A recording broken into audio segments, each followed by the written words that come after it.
Hey everyone, and welcome to This Explainer. Today we're diving into one of the most intense, high-stakes showdowns in ancient history, the Mount Carmel showdown. We're talking about a deeply divided nation, an absolutely impossible challenge, and a literal test of divine fire. It's really a story about what happens when one person stands entirely alone against the entire culture of their day. So let's just jump straight into it. Just listen to this quote for a second. The God who answers with fire, he is the true God. That one single sentence completely sets the stakes here. There's no gray area, No room for a clever theological debate. The terms are absolute. Whoever can bring down fire from the sky is the ultimate authority. It is quite literally a trial by fire, and the search for the undeniable truth hinges entirely on this terrifying challenge. Okay, so to really grasp the weight of this whole thing, we need to look at the backdrop. This takes place during a really dark era for Israel. Long ago, the people had completely stopped following God and started worshiping false gods.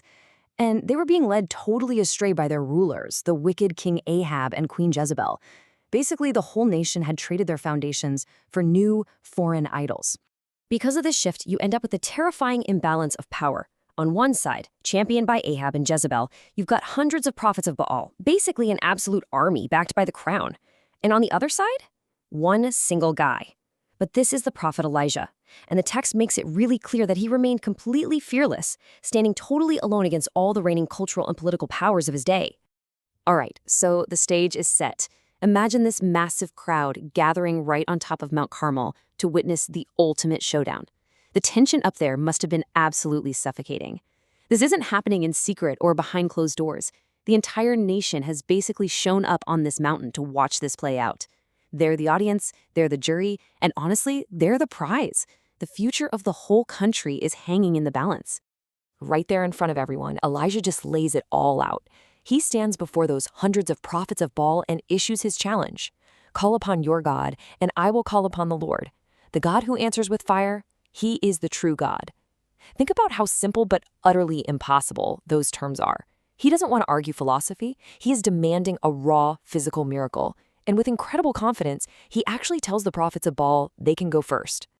So the prophets of Baal spring into action, and they go all out. In the morning, they start shouting, dancing, and praying to their God. Midday rolls around, and these frantic rituals are still going strong. Just imagine the absolute chaos and desperation of hundreds of guys shouting at the sky, on, right through the afternoon until the sun begins to set. They are completely exhausting themselves. And then nothing. Seriously, zero. No fire came. After a full day of shouting and dancing from morning until evening, the result was just this heavy, deafening silence. You can almost feel the sheer exhaustion of the prophets and the mood of that massive crowd totally shifting. All that chaotic energy, all that effort, and the sky stayed completely empty. Okay, now it's Elijah's turn, and his approach is super methodical. First, he rebuilds the broken altar of God. Then he places the wood and the sacrifice on top. But then he does something absolutely shocking. He pours water over everything, again and again, until the altar is completely undeniably soaked. I mean, think about the absurdity of that. You need to start a miraculous fire, and you intentionally drench the wood? It makes an impossible challenge seem, well, exponentially more impossible. You can just picture the scene, right? This massive crowd is watching in complete silence. Earlier in the day, it was nothing but chaos and noise. Now, it's just one man standing next to a dripping wet altar. The heavy silence of the gathered nation really highlights how intensely focused they are on this single, fearless prophet. Breaking that profound silence, Elijah doesn't start shouting or frantically running around. He simply prays, "Lord, let these people know that you are God." Notice the stark difference there? It's a really brief, simple, deeply reverent prayer. He's not trying to force a reaction or hype anyone up. He's just asking the true God to reveal himself to a nation that had completely lost its way. And suddenly, boom, fire literally falls straight from heaven. After all that silence, after soaking everything in water, after just a simple prayer, there is an immediate, overwhelming response from the sky. We're not talking about a slow-burning spark or some trick of the light here. It was a massive, explosive display of divine power crashing down directly onto the altar in front of the whole nation. Now, we really need to wrap our heads around the sheer magnitude of this fire, because it didn't just burn the sacrifice and the wood, it consumed the stones, and it instantly vaporized all the water that had been poured around the altar. This wasn't just a normal fire. This was a force entirely outside the bounds of normal physics. I mean, what would you do when you witness solid rock and pools of water literally bursting into flames? There's only one natural reaction. The people fell to the ground in total fear and awe. This terrifying, undeniable display of power instantly brought that massive crowd right to their knees. The long, dark era of being led astray just dissolved in the face of this consuming truth.